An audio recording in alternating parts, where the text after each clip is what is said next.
Alright, now on to the next thing. We got fuel pump and throttle body rebuild, all that stuff. We're getting there. It's made, yeah, slowly. But we got to stumble at low RPM. So we'll say 1500, you know, or 1300. But if you slowly bring it up, she'll start to miss. And yeah, if you can hold it there, she'll keep missing. Or he, for that matter. I don't know. So I was like, well, I'm going to check EGR and see that.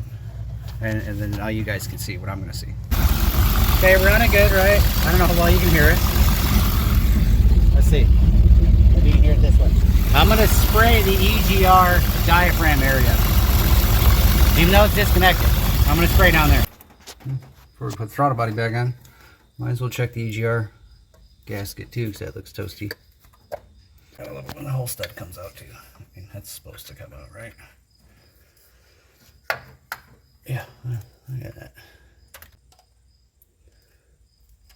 Yeah, that gasket's pretty cooked. See there? Looks like it was going past, see? Alright. Yeah, we'll have to wipe that up. Hear it drop?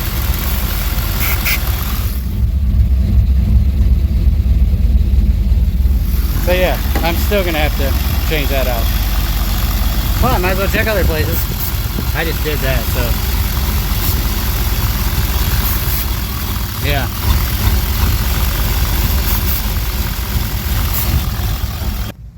Alright, and just to say, like, it under load, like wide open throttle, it seems fine. But at that low RPM, there is a misfire. I know there is. So I got the Mighty Vac, trusty Mighty Vac hooked to it.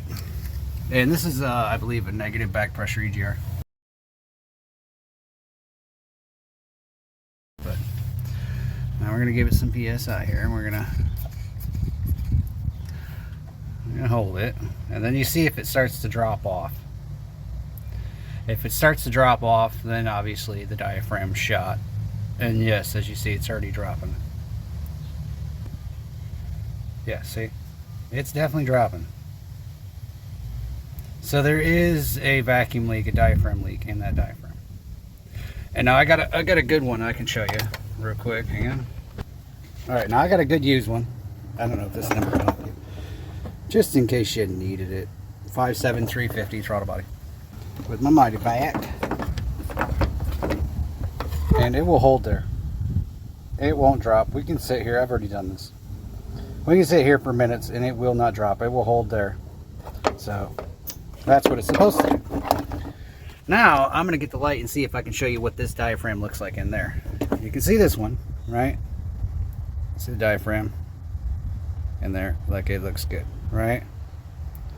Let me get my flashlight. Focus. Okay, you guys cannot see it, but I can. The diaphragm in there it's just shot. We'll have to take it out. I'll try not to lose that. Another one already got off, so let's take a peek. In there. If it's sweet. Now I just gotta get the nuts on and tighten her down. I got that back in there, new gasket. It's supposed to be torqued at 21 foot-pounds. I mean, if you can get a torque wrench in there to do that, more power to you, but I can barely fit a wrench. So I'm gonna vote snug.